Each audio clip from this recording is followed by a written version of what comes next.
Ao longo desta mañán constituímos dúas comisións de investigación, a do Marisquiño máis a do recortes e a privatización na sanidade pública do noso país.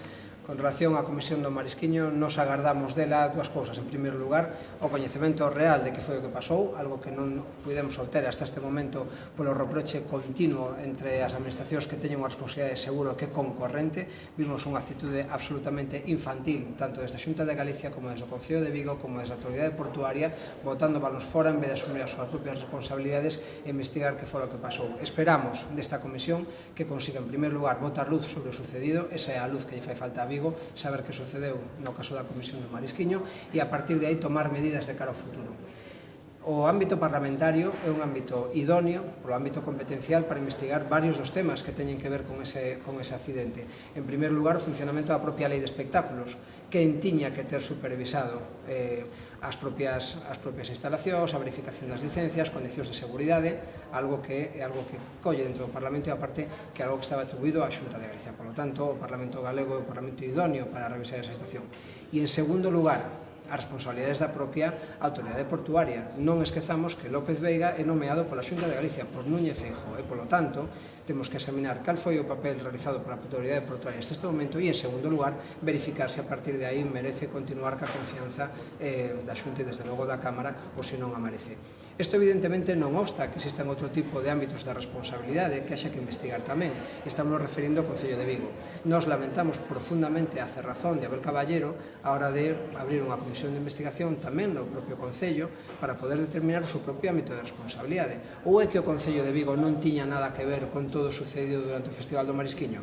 Nos pensamos que sí, e, polo tanto, o normal era que se tivese investigado ali. Se ali non se pode facer, nos buscaremos que seña aquí, porque por riba de calquera outra consideración está o interese xeral en que isto non volva a suceder e en que no futuro espectáculos como o Marisquiño se podan producir en condicións de plena seguridade para que a xente poda disfrutar dos espectáculos tranquilamente, algo que a día de hoxe está negando Abel Caballero. Con relación á Comisión de Sanidade, comentades miña compañeira que ademais a nova secretaria da mesa desta comisión de investigación.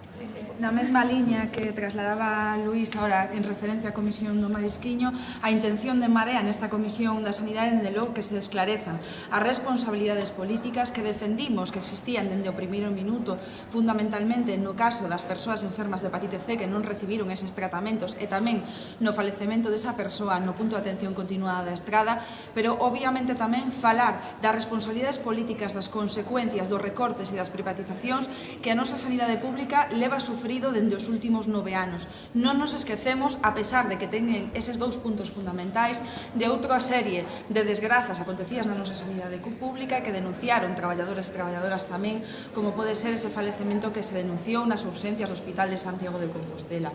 Nos, dende logo, estamos xa a traballar nesa proposta de plan de traballo. Imos estar, parece xa está aprobado nas dúas comisións cunha representación tamén na mesa, termaremos para que esas comparecencias se fagan coa máxima celeridade posible e, dende logo, que sirvan para esclarecer as responsabilidades políticas das consecuencias deses recortes. Nese plan que estamos a traballar, dende logo, hai un par de persoas que fundamentalmente consideramos deben comparecer nesta Cámara a expensas do que dirima tamén a propia xustiza no seu ámbito, que son as persoas que están imputadas nese caso de retraso dos tratamentos de hepatite C, como é o actual xerente do complexo hospitalario de Vigo e como é a señora Carolina Gómez Criado. Esas dúas persoas, Félix Rubial e Carolina Gómez Criado, teñen que comparecer nesta comisión para dirimir, insisto, as responsabilidades políticas con independencia do que se traslade no ámbito judicial. E entendemos que hai tamén outra persoa que debe comparecer nesta comisión que ten unha relevancia tamén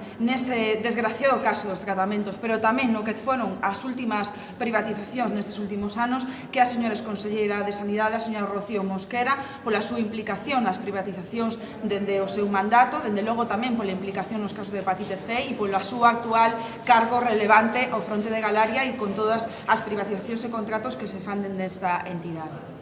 Con respecto ás comparecencias nas primeiras comisións nas que falou, o PP xa dixo que entende que o presidente da Xunta non debe comparecer. Si a Abel Caballero, que con respecto a comparecencia de que López Veiga, que están a analizar por que se, que se un porto. Bueno, ten que quedar moi claro que sería unha mala idea para o Partido Popular empezar a vetar a xente antes de que se comece a constitución do grupo de traballo, de que se establezca o plan de traballo. Ninguén desde fora pode interferir no que seña a propia determinación do plan de traballo. Por tanto, vamos a chegar a ese momento, vamos a facer unha serie de propostas e esperemos poder debatilas ali. Nós non queremos que se poñan vetos con carácter previo, nin o de Núñez Feijóo, nin o de López Veiga, nin o das persoas que están sendo investigadas neste momento. Fago esta advertencia, ademais, por unha razón que xa fixemos no seu momento o alcalde de Vigo. O ámbito de investigación das responsabilidades penais é un ámbito concreto e o ámbito de investigación parlamentaria é outro ámbito diferente. En primer lugar, a investigación judicial solamente é por feitos de carácter penal e aquí estamos falando por un ámbito moito máis amplio que pode abarcar responsabilidades políticas. Ademais, a responsabilidade penal mira solamente cara ao pasado, cara ao que sucedeu e a Comisión Parlamentaria busca tamén unha solución de cara ao futuro. Por lo tanto, hai persoas que a mellor non teñen que estar sendo investigadas penalmente ou non teñen nada que aportar en relación ao pasado, pero sí teñen moito que decir con relación ao futuro. Entón, nós non vamos a aceptar ningún veto a priori teñes que quedar claro tanto a Núñez Feijóo como a Abel Caballero. O PSDG denunciaba intereses espurios e que hai fins partidistas na creación desta comisión de investigación do Marisquiño. O Partido Socialista tiña a oportunidade de ter creado esta comisión no Concello de Vigo e, por tanto, podíamos xa esclarecer e botar luz sobre o que sucedeu no Marisquiño no Concello de Vigo. O Partido Socialista ten que explicar por que se negou a facer iso no Concello. Deron unha explicación que é absolutamente peregrina e é que a existencia de procesos judiciais. Pois ben, xa decimos, o ámbito judicial e o ámbito parlamentario e o ámbito tamén, naquele caso do Concello, son ámbitos diferentes. Outro día, por certo, o portavoz do Goberno Municipal dicía que remitira unha carta ao Grupo Parlamentario de Marea falando de que era inconstitucional a creación da Comisión de Investigación. Pois, lamentablemente, pasaron varios días e nos chegou unha carta, pero en que en ningún caso se facía referencia ao carácter inconstitucional desta Comisión de Investigación. E iso por qué? Porque evidentemente saben que é constitucional e, ademais, que é o que temos que facer. Porque nós estamos mirando polo interés xeral, non polo interese particular dun alcalde para revalidar unha determinada maioría. Nós queremos que non se volva a repetir o do Marisquiño. Nós queremos que a xente, cando vai ao festival, pode disfrutar tranquilamente, sabendo que non vai haber un concello que está encubrindo a súa neglixencia e que, por lo tanto, a situación poda volver a repetirse. Nós eso non imos aceptar polos vigueses e polas viguesas e polo conxunto da cidadanía de Galicia.